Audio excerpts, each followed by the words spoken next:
जी बेटा, तो ये देखें, चेक करें हाइब्रिडेशन के हवाले से शॉर्टकट ट्रिक्स है कि कैसे पता चलता है कि किस मॉलिक्यूल की क्या हाइब्रिडेशन है। उसका फार्मूला मैंने आपको बताया कि आप नंबर ऑफ एटम जो सेंट्रल एटम के साथ मिले होते हैं वो, और साथ में लॉन्ग पेयर, दोनों का सम कर लें। जो नंबर आएगा वैल्यू आएगी, लेट्स सपोज 4 आती है, तो 4 की केस में क्या होगी? अगर आंसर इन दोनों का मिला के 3 आता है, 3 की केस में, और अगर दोनों का सम करके या किसी एक का ये वैल्यू 0 है, ये वैल्यू 2 है, तो नंबर 2 आता है।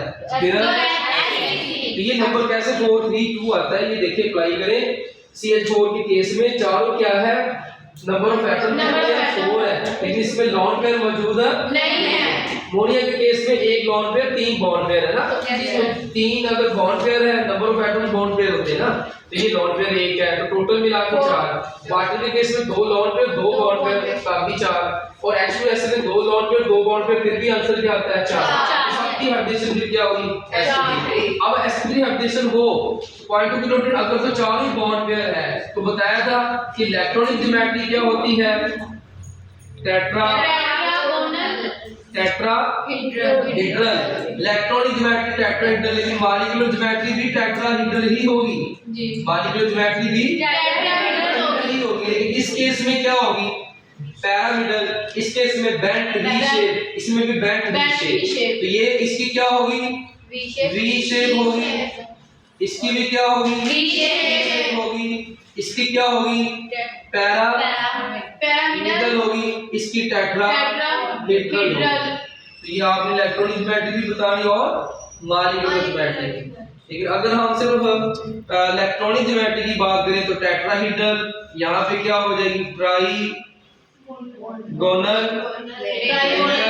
और यहाँ क्या हो जाएगी? लीनियर। तो आपको अगर वो कहता है कि एक मॉलिक्यूल है जिसकी ज्योमेट्री क्या है? लीनियर, उसका हमें बॉन्ड एंगल बताएं। क्या बताएंगे? एक मॉलिक्यूल जिसकी ज्योमेट्री ट्राइगोनल प्लेनर है, बॉन्ड एंगल बताएं। एक मॉलिक्यूल जिसकी ज्योमेट्री टेट्राहेड्रल, बॉन्ड एंगल बताएं। हाँ, 1.9.5। तो इस तरह एंगल दे के आपसे ज्योमेट्री पूछ सकता है, एंगल दे के आपसे हाइब्रिडेशन दे के आपसे एंगल भी और ज्योमेट्री, इस तरह से ही आपको आते हैं। क्लियर हो गया? ये मैंने क्या लिखा है? तो बेटा इलेक्ट्रॉनिक ज्योमेट्री टेट्राहेड्रल, मॉलिक्यूलर भी टेट्राहेड्रल, लेकिन इन केस ऑफ लेकिन मोनिया के केस में ये चेंज हो जाएगी, वाटर के केस में ये चेंज हो जाएगी, H2S के केस में ये चेंज, लेकिन वो टेट्राहेड्रल, क्योंकि ये क्या है? देखो ना इसमें सिमेट्री कितनी है, कोई मुश्किल नहीं है। अगर हाइब्रिडेशन sp3 है तो एक s3 तो उसमें नंबर ऑफ एटम्स और लॉन्ग पेयर सम करें तब भी आंसर 4 ही आएगा। और उसकी अगर टाइप की बात करें तो मॉलिक्यूल की टाइप भी है बी 4 होगी। इसी तरह यहाँ पे अगर किसी मॉलिक्यूल की टाइप है बी 3 होगी, उसकी हाइब्रिडेशन भी sp2 होगी, और उसकी इलेक्ट्रॉनिक ज्योमेट्री भी ट्राइगोनल प्लेनर। 3 है, ये ट्राइगोनल है, ये sp2 है, ये भी 3, एक ही चीज आ रही है। और एंगल 120। इसमें एग्जांपल देखिए क्या हो सकती है। SO3 भी इसमें शामिल है और SO2 भी इसमें शामिल है, SO2 भी और SO3 भी शामिल है। इसके अलावा BF3 भी और AlCl3 भी। ये चारों की क्या हाइब्रिडेशन है? टाइप कौन सी है? क्या है? ज्योमेट्री प्लेनर वेरी करेगी। इसमें 3 है तो ट्राइगोनल प्लेनर दोनों ही सेम हो जाएगी, ट्राइगोनल प्लेनर। लेकिन इसमें ये ट्राइगोनल प्लेनर, इसमें क्या होगी? इलेक्ट्रॉनिक ज्योमेट्री ट्राइगोनल प्लेनर होगी, लेकिन जो मॉलिक्यूलर ज्योमेट्री वो बेंट हो जाएगी, वी शेप। क्लियर हो गया? आगे आखिरी है sp, जल्दी करें जी। sp कौन सी टाइप होती है मॉलिक्यूल की?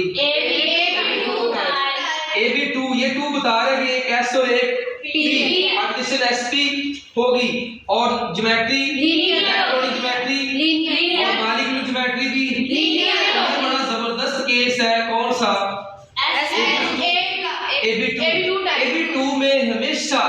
AB2 में हमेशा sp हाइब्रिडेशन में हमेशा इलेक्ट्रॉनिक हो चाहे मॉलिक्यूलर, जो भी पूछी जाए क्या होगी? लीनियर। बॉन्ड एंगल क्यों में चेंज हो सकता है, लेकिन इसमें कभी चेंज नहीं होगा। इसकी जी एग्जांपल बेटा AB2 टाइप में sp हाइब्रिडेशन के हवाले से electronic geometry linear, molecular geometry भी हमेशा लीनियर ही होती है, इसमें कोई कंफ्यूजन की जरूरत नहीं है, बाकियों में वो चेंज हो सकता है। तो एंगल हमेशा 180 है। मोस्ट कॉमन जो है कार्बन डाइऑक्साइड है, C2H2 है, BeCl2 है, इसको CO2 है ना, तो CS2 भी कर दे तब भी वो लीनियर ही है। ये सारी एग्जांपल क्लियर हो गया।